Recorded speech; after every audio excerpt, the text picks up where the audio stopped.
Irmãos, eu quero falar só um pouquinho com você sobre conversão, amém?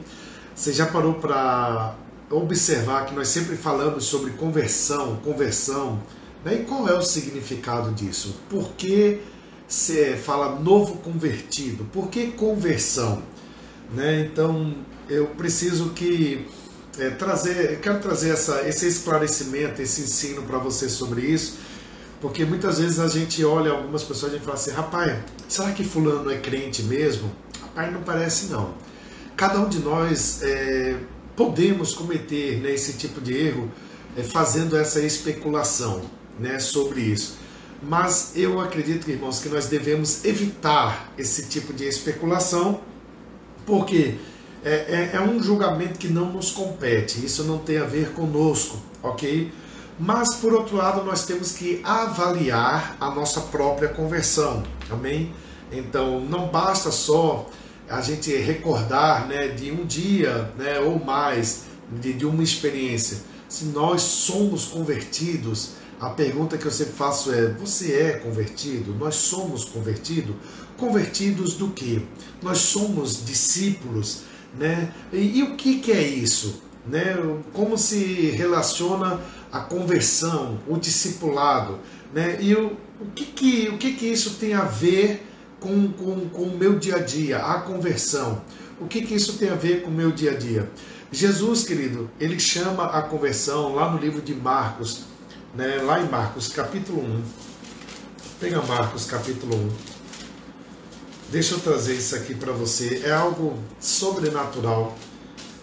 Marcos capítulo 1, no versículo 14, diz assim: depois de João ter sido preso, foi Jesus para a Galiléia, pregando o evangelho de Deus, dizendo, o tempo está cumprido, e o reino de Deus está próximo, arrependei-vos e crede no evangelho.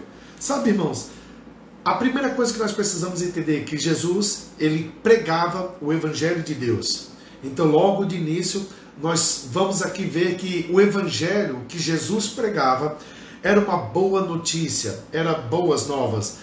Não era um anúncio simplesmente, não era simplesmente um anúncio, não era algo simplesmente que ele estava anunciando, sabe? Mas era alguém que estava comprometido com ele. Jesus não estava falando de algo distante, ele estava falando de um compromisso, ele estava falando de algo que estava enraizado nele, que ele tinha convicção disso, dessa situação, desse assunto, ele tinha propriedade para falar a respeito disso. E quando nós estamos, querido, de fato, comprometidos com o conteúdo, nós precisamos entender que aí você vai pregar com essência, você vai pregar com propriedade, você vai pregar com convicção as verdades, a mesma que Jesus ele pregou aqui. Então, quando alguém ele prega o evangelho, ele anuncia o evangelho, testemunhando a mensagem, né? Primeiro para si, antes de você anunciar para o próximo, você tem que anunciar para si. O evangelho, a conversão, é algo que eu tenho que ser convicto disso. Eu não posso ensinar para você algo que não é verdade para mim. Eu não posso falar para você fazer algo que para mim eu não pratique. Então, a conversão, antes de nós sabermos se alguém é ou não, antes da gente fazer uma especulação, se alguém é ou não por causa dos frutos ou disso, daquilo outro, eu tenho que perguntar para mim sobre a minha conversão. Qual é a convicção que eu tenho sobre a conversão em Cristo Jesus? Então, para que as minhas palavras não sejam meras palavras que saiam da minha boca apenas, eu tenho que entender que essas palavras elas têm que estar regadas com vida. Ela tem que estar regada com transformação, ela tem que estar regada com um alicerce da palavra, para que quando eu fale, tenha mudança na vida das pessoas, haja transformação na vida das pessoas. Se nós formos ver aqui o que Jesus ele está falando aqui no livro de Marcos, logo quando ele vai aqui voltar para a Galileia, Jesus ele começa a falar, ele prega uma boa nova, porque ele está totalmente engajado na boa nova. Jesus está falando de um evangelho que vai transformar a vida das pessoas, porque ele vive esse evangelho que muda a vida das pessoas. Jesus ele tem propriedade nisso, de falar sobre isso, porque ele está vivendo essa vida. Eu não posso dizer para você, olha, viva essa vida com Jesus que vai ser maravilhosa, se eu não viver. As minhas experiências, as minhas experiências, as situações que eu tenho no decorrer da minha caminhada, vai mostrar de que eu estou num caminho que de fato ele funciona. E isso vai fazer com que eu não desista, isso vai fazer com que eu não venha recuar, isso não vai fazer com que eu venha retroceder, pelo contrário, isso vai fazer com que eu avance cada vez mais, porque eu estou convicto em cima daquilo. Então, assim, queridos, o evangelho da palavra de Deus, o evangelho, né, o reino de Deus, ele não pode ser simplesmente algo que você anuncia sem vida, tem que ter vida. E certa vez alguém falou, e eu não me recordo, foi um grande homem de Deus, ele diz algo maravilhoso, ele disse assim, quando você for pregar, se for preciso, abra a sua boca. Em outras palavras, se o seu testemunho não for um bom testemunho, de nada vai adiantar você abrir sua boca. Então, nós precisamos, queridos, entender de uma vez por todos, que não é só o evangelho, a conversão não é uma elaboração humana. O apóstolo Paulo, ele diz lá em Romanos capítulo 1:16, ele diz que o evangelho ele é o poder de Deus para a salvação de todo aquele que nele crê. Se nós prestarmos atenção nesse contexto, nesse versículo que Paulo fala lá em Romanos 1:16, nós vamos ver que Jesus ele começa a pregar o evangelho somente depois de 3 eventos que acontecem. Jesus ele só vai anunciar o evangelho, ele só vai começar a pregar as boas novas quando 3 eventos antecedem isso. E quais são esses eventos? O primeiro dele é a preparação de João Batista. A segundo é o batismo de Jesus. E a terceiro é a tentação de Jesus. Quando há esses 3 eventos, depois disso é que a gente vai ver o que vai acontecer. Se você for ver, João Batista, ele vai preparar o povo para a chegada do Messias. Então, portanto, a sua atividade é justamente o cumprimento de uma profecia. Marcos, no capítulo 1, no versículo 2, ele diz assim, conforme está escrito na profecia de Isaías, eis, aí envio diante de tua face o meu mensageiro, o qual preparará o teu caminho. Então nós precisamos entender que João Batista, ele vai simplesmente preparar o caminho para o cumprimento de uma profecia. Amém? Quando nós vamos, querido, ver o batismo de Jesus, o próprio Jesus, ele deixa ser batizado por João. A declaração dos céus, que vem de Deus lá dos céus, soma-se com a unção do Espírito Santo na vida de Jesus. E essa unção vem justamente capacitar para o ministério. E uma vez que Jesus ele recebe no forma de uma pomba sobre ele, que desce sobre ele, este é meu filho amado, a quem me compraz, a quem me alegro sobre isso, Jesus então, ele vai passar por uma tentação, aonde ele vai vencer Satanás na tentação com a palavra. Então a conversão, ela vai fazer justamente isso, porque logo a boa nova, ela é uma boa nova de vitória. Você nunca vai receber um evangelho que não vai te trazer vitória. A conversão, quando você sai da vida que você tinha e você passa a ser uma nova criatura, conforme 1 Coríntios, 2 Coríntios 5,17, salvo engano, eu sempre lembro que é 5,17, mas 2 Coríntios 5,17, a palavra de Deus diz que aquele que está em Cristo é nova criatura, as velhas coisas já passaram. Eis que tudo se fez novo. Logo você precisa entender que o Evangelho, a Boa Nova, é vitória. Não tem como você ser alguém, através do Espírito Santo de Deus, ele habitando dentro de você, você agora tem uma novidade de vida que você vai viver sofrendo, você vai viver padecendo, você vai viver em ruína, você vai viver em desgraça. Pelo contrário, a boa nova, quando ela chega até você, tudo aquilo que estava morto, Deus traz à vida. Se o teu casamento está morto, ele é restaurado. Se o teu relacionamento com seus filhos não é bom, ele vai ser restaurado. Se você vive preso no campo das suas emoções, você vai ser liberto disso. Se você sofre qualquer tipo de opressão, se você sofre qualquer tipo de tribulação, você vai começar a ser liberto, porque as boas novas, ok? Boas notícias, mudança de vida. Você vai ter uma conversão, quer dizer, vai mudar, vai haver uma mudança na tua vida, de algo que era improdutivo passa agora a ser produtivo. Aquilo que não funcionava passa a funcionar.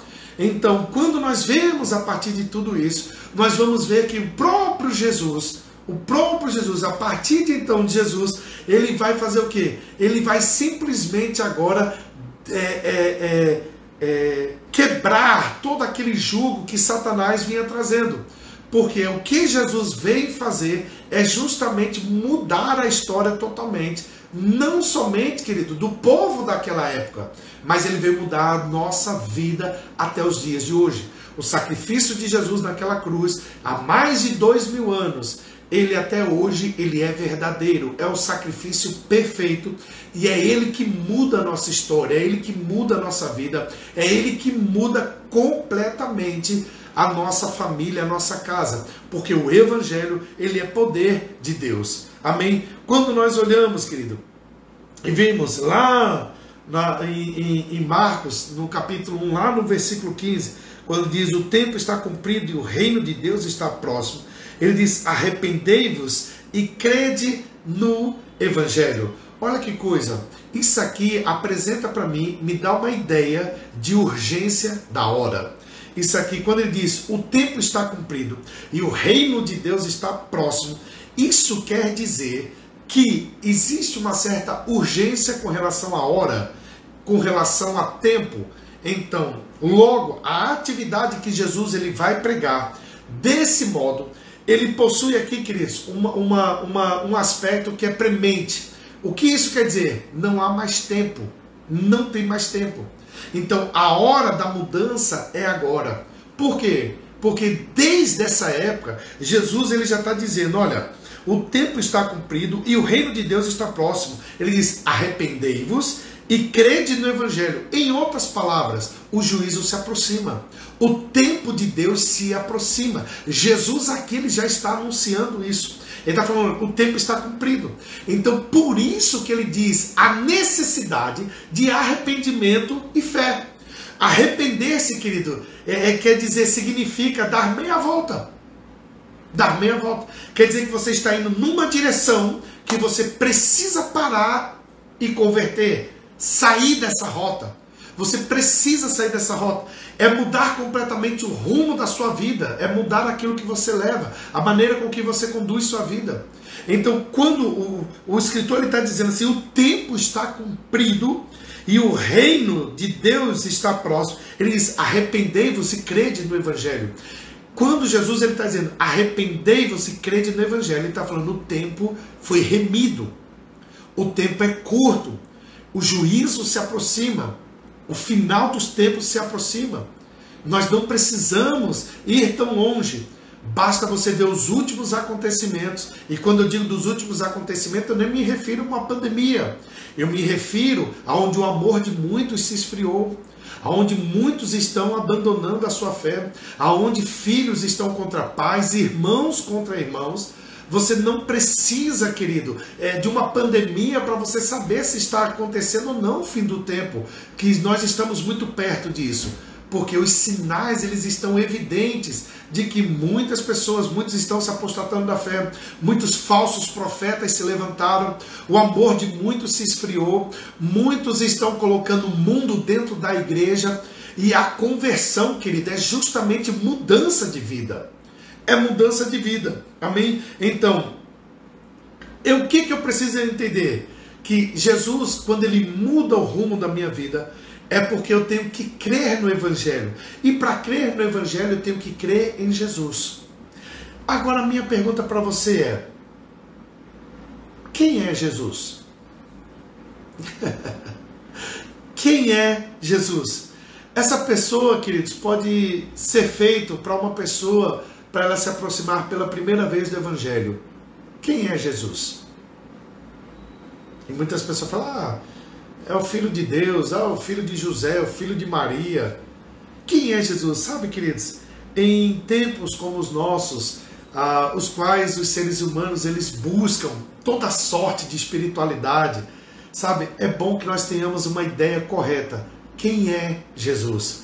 Quem inicia a leitura no livro de Marcos, do Evangelho de Marcos, você já vai ficar entendendo qual é o seu objetivo. Marcos, no capítulo 1, no versículo 1, a palavra de Deus diz assim, princípio do Evangelho de Jesus Cristo, Filho de Deus. Então aqui nós já vamos ter um título. Aqui a gente já vai entender que o tema que é defendido aqui por Marcos, o Evangelho de Marcos, o que ele vai anunciar, ele já está dizendo, é Jesus Cristo, o Filho de Deus. Agora, se eu volto para lá para o relato do batismo de Jesus, nós vamos entender que nós somos testemunhas do que Deus disse. E o que Deus disse? Tu és meu filho amado. Se você pegar o Evangelho de Marcos, capítulo 1, versículo 1, quando ele inicia dizendo, princípio do Evangelho de Jesus Cristo, Filho de Deus, e quando você vê o batismo de Jesus Cristo, simplesmente ele está dizendo assim, tu és o meu filho amado, em ti me comprazo. Quer dizer, ele está dizendo, olha, o Evangelho é de Jesus Cristo, que é o Filho de Deus. E quando lá no versículo 11, a partir do versículo 9 até o 11, que é o batismo de Jesus, que João vai batizar Jesus, simplesmente uma voz brada do céu, e ele diz assim, o próprio Deus dizendo, tu és meu filho amado, em ti me comprazo. Então ele está testificando aquilo que começa o livro de Marcos, o Evangelho de Marcos. Então o Evangelho, o princípio do Evangelho de Jesus Cristo. Então o Evangelho Jesus Cristo. Jesus Cristo é que traz a mudança de vida. Jesus Cristo é que faz com que cada um de nós venhamos viver uma vida abundante aqui na terra. Mas diante da sinagoga, os espíritos imundos, eles indagavam. Você lembra disso? Olha que coisa interessante. O próprio livro de Marcos, no capítulo 24. Aleluia! Olha que coisa interessante. Lá adiante, quando você discorre o livro de Marcos, você vai lendo o livro de Marcos, você vai ver que os espíritos imundos, eles declaravam, eles diziam assim, aleluia, Marcos capítulo 1, versículo 24, que temos nós contigo, Jesus Nazareno? Vieste para perder-nos? Bem sei quem és, o Santo de Deus. Os próprios demônios sabiam quem era Jesus Cristo. Os próprios demônios atribuíam Jesus como Filho de Deus. Os próprios demônios sabiam quem era Jesus. E olha que coisa interessante, queridos. Outros seres malignos, eles vão repetir a mesma coisa sobre Jesus. No versículo 34, olha que interessante. Quando Jesus ele começa ali a curar muitas coisas, olha que diz, no versículo 34, e ele curou muitos doentes de toda sorte de enfermidade. Também expeliu muitos demônios, não lhes permitissem que falassem, porque sabiam quem ele era. Então, o diabo sabia e o diabo sabe quem é Jesus. No entanto, querido, os homens confundem. Os homens, eles não conseguem reconhecer. Lá em Mateus, no capítulo 6, olha que coisa interessante, no versículo 14, olha que interessante. Mateus, capítulo 6, no versículo 14. Chegou isto aos ouvidos do rei Herodes, porque o nome de Jesus já se tornara notório, e alguns diziam, João Batista ressuscitou dentre os mortos, e por isso nele operam forças miraculosas. Outros diziam, é Elias, ainda outros, é profeta como um dos profetas. O que isso quer dizer? Quer dizer, querido, que os homens eles tinham dificuldade em reconhecer Jesus, ou em conhecer Jesus. Eles atribuíam várias coisas, mas eles não sabiam de fato quem ele é. Amém? Se você for ver o próprio Marcos, capítulo 4, no versículo 41, você lembra dos discípulos quando eles estavam diante de um mar, diante de uma tempestade? Olha que coisa interessante. Os próprios discípulos, eles mesmos, caminhando com Jesus, estando com Jesus, eles tiveram algumas dificuldades de entender quem era Jesus. Mas no capítulo 4, do versículo 41, e eles, possuídos de grande temor, diziam uns aos outros: quem é este que até o vento e o mar lhe obedecem? Olha que coisa interessante. Os discípulos estavam com Jesus. Os discípulos, eles andavam com Jesus. E mesmo assim eles diziam: mas quem é esse que até o vento e o mar lhe obedecem? Então, de fato, quem é Jesus? Quem de fato é Jesus? Eles tinham essa dificuldade.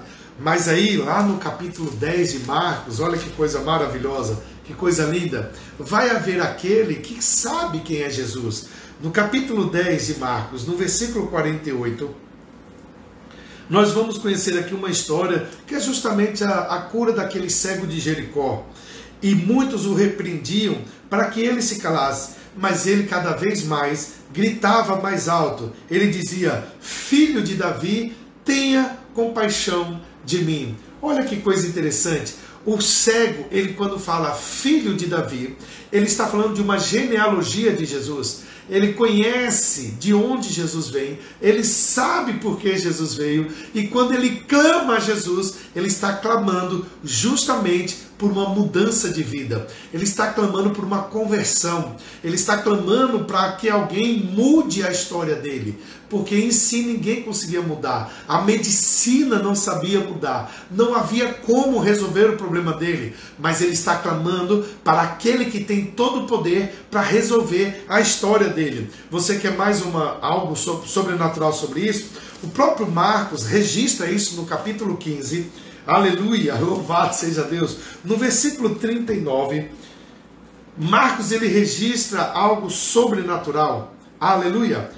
Olha que coisa interessante. Aqui quando fala da morte de Jesus, havia um centurião, no versículo 39 de Marcos 15, diz assim: o centurião que estava em frente dele, vendo que assim expirava, disse: verdadeiramente, este homem era filho de Deus. Aquele momento, aquele centurião, quando ele fala isso, ele está falando justamente de uma conversão. Ele está reconhecendo, ele está falando de fato quem é Jesus. Quem é de fato Jesus? Aquele homem fala: verdadeiramente, este homem era o Filho de Deus. Então Jesus é o Filho de Deus. Então essa declaração, ele aparece lá no início do batismo, e ele vai ser também repetida na transfiguração, lá em Marcos, no capítulo 9, olha que coisa interessante. Deixa eu lhe dar essas bases de versículo aqui, é algo maravilhoso. Lá em Marcos, no capítulo 9, aleluia, no versículo 2, vai falar aqui a transfiguração de Jesus Cristo, aleluia. 6 dias depois tomou Jesus consigo a Pedro, Tiago e João e levou-os sós à parte a um alto monte. Foi transfigurado diante deles. As suas vestes, aleluia, tornaram-se resplandecentes e sobremodo brancas, como nenhum lavandeiro na terra as poderia alvejar. Apareceu-lhes Elias com Moisés e estavam falando com Jesus. Então Pedro, tomando a palavra, disse: mestre, bom é estarmos aqui e que façamos 3 tendas, uma será tua, outra para Moisés e outra para Elias, pois não sabiam o que dizer por estarem eles aterrados. A seguir veio uma nuvem que os envolveu e dela uma voz dizia: este é o meu filho amado, a ele ouvi. E de relance, olhando ao redor, a ninguém mais viram com eles, senão Jesus. Olha que coisa magnífica, olha que coisa sobrenatural. É justamente, e essa declaração que aparece no batismo de João, que é repetida na transfiguração, ela é assumida por Jesus justamente em seu julgamento. É justamente quando o inquérito do sumo sacerdote, lá em Marcos capítulo 14, deixa eu pegar aqui Marcos capítulo 14, no versículo 61, olha que coisa interessante isso, olha que coisa tremenda. Ele diz assim, isso já no julgamento de Jesus Cristo, ele assumindo a identidade dele. Ele, porém, guardou silêncio e nada respondeu. Tornou a interrogá-lo o sumo sacerdote e lhe disse, és tu o Cristo, o Filho do Deus bendito? Jesus respondeu, eu sou, e vereis o Filho do Homem, assentado à direita do Todo-Poderoso e vindo com as nuvens do céu. Olha que coisa magnífica, querido, que coisa maravilhosa. É justamente a identidade de Jesus. É ele simplesmente assumindo o papel dele. Então, é por meio dessas palavras, lá em Marcos, a partir do versículo 63, então o sumo sacerdote rasgou suas vestes e disse, que mais necessidade temos de testemunhas? Ouvistes a blasfêmias que vos parece? E todos os julgaram réu de morte. Olha que coisa interessante. Nós ficamos, querido, entendendo por que Jesus ele ficou calado. Nós entendemos o porquê que Jesus ele foi julgado. Mas não acharam nada que pudesse condená-lo.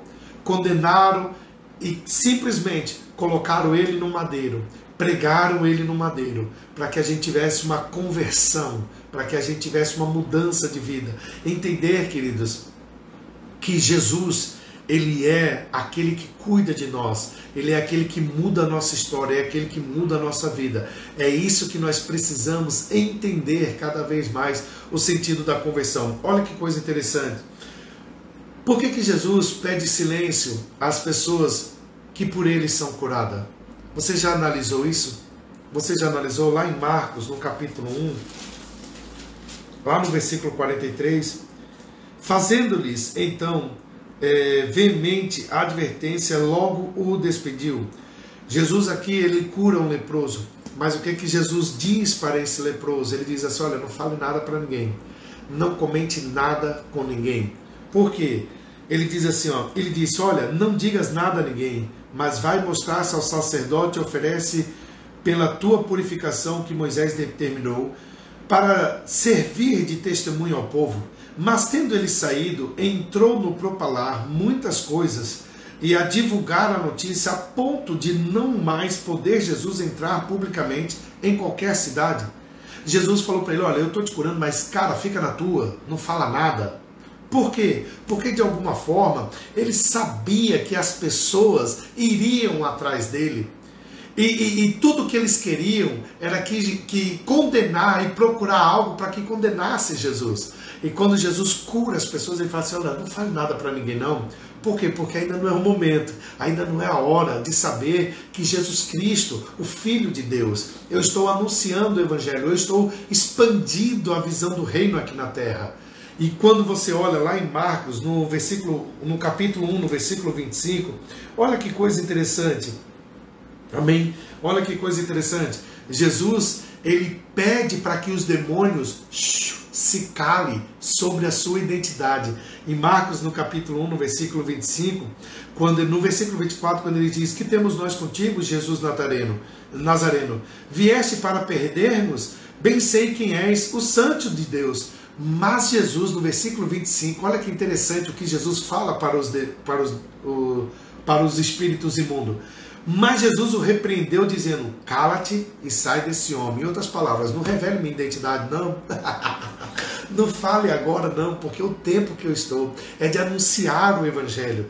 Então, a identidade de Jesus ali estava sendo preservada. Olha que interessante. A identidade de Jesus, querido, ela só poderia ser revelada no momento de seu processo. Ok? Por quê? Porque tal situação ou esse conteúdo da identidade de Jesus iria acarretar justamente na morte dele. Iria justamente por isso. Então, antes de passar, para você entender que todo aquele que dissesse que era filho de Deus, com todo aquele que mostrasse a sua identidade, esse estava passivo de morte. Então, olha que coisa que é interessante. Lá em Marcos, no capítulo 8, no versículo 29, eu vou finalizar com isso já, em nome de Jesus. Aleluia. Aleluia. Pedro aqui, ele representa todo o grupo dos 12. E ele confessa que Jesus é o Cristo. No Marcos capítulo 8, no versículo 29, ele diz assim: então lhes perguntou, justamente sobre a confissão de Pedro, então lhes perguntou, mas vós quem dizeis que eu sou? Respondendo Pedro lhe disse, tu és o Cristo, tu és o Cristo. Advertiu-os Jesus de que a ninguém dissesse tal coisa a seu respeito. O próprio Jesus diz a Pedro e fala assim, olha, você teve revelação, você sabe que eu sou Cristo. Então o próprio Jesus fala para ele, quieto. É interessante, no versículo 30 Jesus fala para ele assim, advertiu Jesus de que a ninguém dissesse tal coisa a seu respeito. Não diga para o povo que eu sou Cristo. Aleluia, glória a Deus. Uau, que coisa maravilhosa.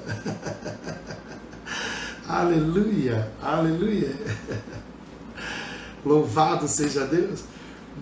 Logo depois, se você vai ver aqui a partir do versículo 31, Jesus ele prediz a sua morte e a sua ressurreição. Amém? Então, Jesus, quando Pedro ali, ele fala que Jesus é Cristo, que Jesus é o Cristo, e aí Jesus adverte e fala assim, não fala isso para ninguém não, segura esse negócio. Por quê? Para logo depois ele ser repreendido pelo Senhor, porque não admitia que o Cristo padecesse. No versículo 31, ele diz assim, então começou a ele ensinar-lhes que era necessário que o Filho do Homem sofresse muitas coisas, fosse rejeitado pelos anciões, pelos principais sacerdotes e pelos escribas, versículo 31 de Marcos 8, fosse morto e que depois de 3 dias ressuscitado. E isto eles expunham claramente, mas Pedro, chamando-o à parte, começou a reprová-lo. Pedro começa a reprovar Jesus. Jesus, porém, voltou-se e, fitando os seus discípulos, repreendeu a Pedro e disse, arreda, Satanás, porque não cogita das coisas de Deus, e sim dos homens. Olha que coisa maravilhosa, olha que coisa sobrenatural. Da mesma forma que Pedro reconhece a identidade de Jesus, em seguida Pedro quer atrapalhar que essa identidade dele, o processo que Jesus está passando, ele quer agora justamente que ele não cumpra aquilo que ele foi chamado, porque a identidade dele revelada, ele sabia, Satanás sabia que uma vez que a identidade de Jesus fosse revelada, ele iria mudar completamente a história da humanidade. É tanto que a história da humanidade, ela está dividida em 2 situações, AC e DC, antes de Cristo e depois de Cristo. Jesus ele mudou completamente a história da humanidade. Podem as pessoas não crerem, podem as pessoas debocharem, podem as pessoas dizerem o que for, mas eu quero dizer para você, Jesus Cristo é real e somente Ele é capaz de mudar a vida de uma pessoa. Somente Ele é capaz de mudar completamente o rumo, a história de uma pessoa. Só Ele pode mudar o endereço de uma pessoa. E olha que coisa interessante, aleluia, Jesus, ele percebendo, né, a ideia errada que os discípulos eles possuíam acerca do próprio Cristo, ele mesmo ele vai falar 2 vezes sobre justamente o seu sacrifício. Em Marcos, no capítulo 9, no versículo 30 até o 32, olha que coisa interessante que ele vai falar. No versículo 30, ele diz, e tendo partido dali, passavam pela Galileia, e não queria que ninguém o soubesse, porque ensinava os seus discípulos e lhe dizia: o Filho do Homem será entregue nas mãos dos homens, e o matarão, mas 3 dias depois, na sua morte, ressuscitará. Eles, contudo, não compreendiam isto e temiam interrogá-lo. Então, a repreensão, e o próprio, se você for no capítulo 10, no versículo 32, para amarrar com esse texto, Jesus outra vez ele vai falar da sua morte e ressurreição. Ele diz: estavam a caminho subindo para Jerusalém, e Jesus ia diante dos seus discípulos. Estes se admiravam e os seguiam tomados de apreensões. E Jesus, tornando a levar a parte dos 12, passou a revelar-lhes as coisas que lhe deviam sobrevir, dizendo: eis que subimos para Jerusalém, e o Filho do Homem será entregue aos principais sacerdotes e os escribas, condená-lo-ão à morte e o entregarão aos gentios. Hão de escarnecê-lo, cuspir nele, açoitá-lo e matá-lo, mas depois de 3 dias ressuscitará. A repreensão de Jesus, querido, foi algo assim tão marcante que os discípulos eles ficaram até confusos. Eles nem se atreviam a perguntar o que isso significava. Então é justamente aí que em Marcos capítulo 8, no versículo, aleluia, 34, ele vai falar justamente o significado da conversão. Marcos capítulo 8, no versículo 34, ele diz assim: Então, convocando a multidão e juntamente os seus discípulos, disse-lhes: se alguém quer vir após mim, a si mesmo se negue, tome a sua cruz e siga-me. Agora, Jesus está falando justamente conversão. Você sabe quem é Jesus? E ele fala, o que é a conversão? Qual é o significado? Ele fala, é você negar a si mesmo. Se você quiser vir a Jesus Cristo, ele está falando, se você quiser, se alguém quer vir após mim, a si mesmo se negue, toma a sua cruz e siga-me. E no próprio Evangelho de Marcos, aqui no próprio Evangelho de Marcos, você vai ver que no capítulo 9, no versículo 1, Jesus, mais uma vez, ele reitera. Ele diz assim, disse-lhes ainda, em verdade vos afirmo, que dos que aqui se encontram, alguns que de maneira nenhuma passarão pela morte, até que vejam ter chegado com poder o reino de Deus. O próprio Jesus, ele está trazendo para os discípulos, ele está dizendo, isso é a conversão. É você matar o eu, estar apto, para descortinar, querido, justamente o sentido que adquire justamente a conversão.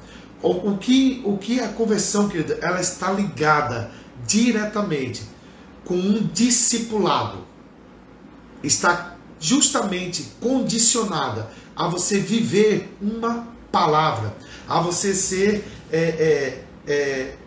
está enraizado dentro de uma palavra. Não tem como fazer separação. Uma vez que você reconheceu Jesus, não tem como você viver sem essa palavra. Essa palavra, ela vai justamente trazer para você a consolidação, a substância para a decisão que você tomou.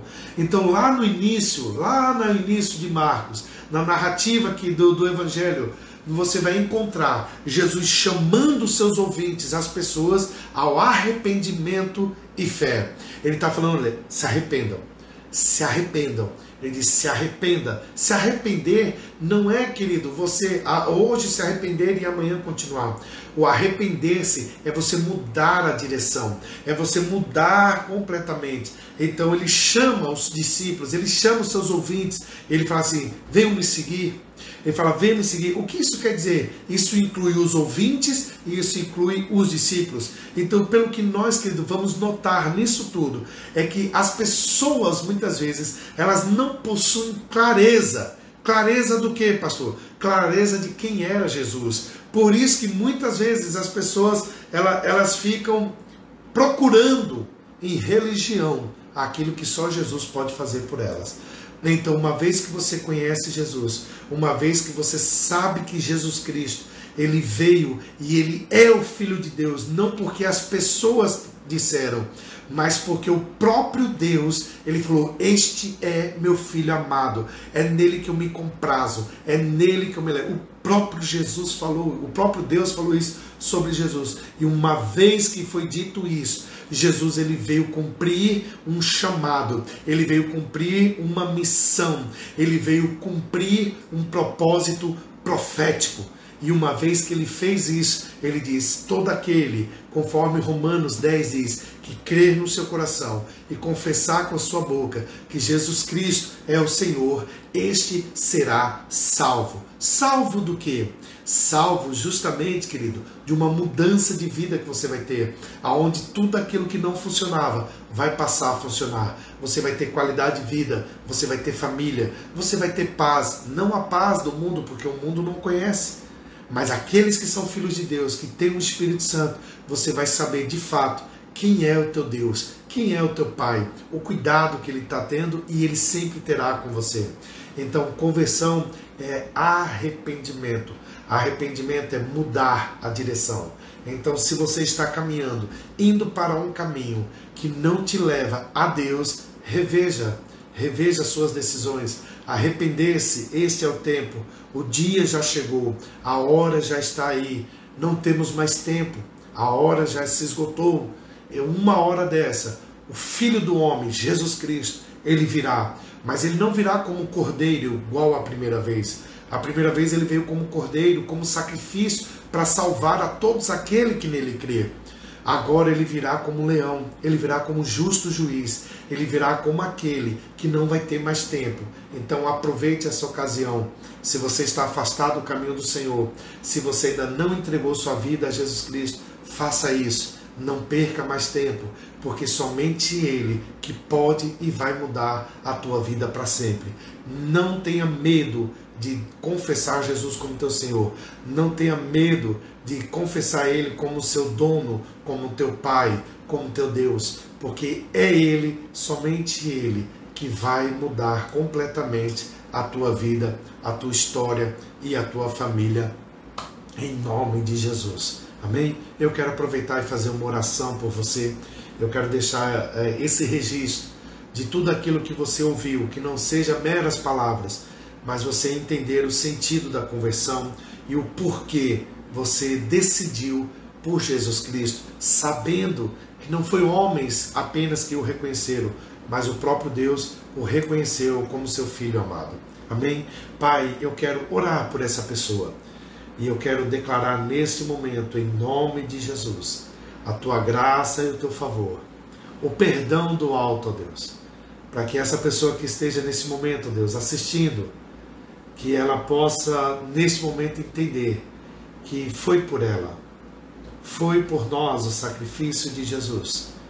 E eu quero agradecer, Pai, pela decisão que ela tomou neste dia, de entregar a vida dela a Ti, confessar o Senhor como seu único, como suficiente, como salvador da vida dela.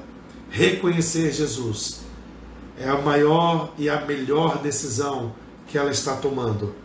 E eu creio, Pai, em nome de Jesus, em salvação e as boas novas, a conversão na vida dela. E ela mudando completamente a vida, mudando completamente, ó Pai querido, a história dela, por causa dessa decisão. Em nome de Jesus, escreve este nome, Deus, no livro da vida, Pai. E eu declaro que borracha nenhuma do inferno vai apagar o nome dessa pessoa que já está registrado no teu livro, em nome de Jesus. Amém e amém, Jesus. Amém.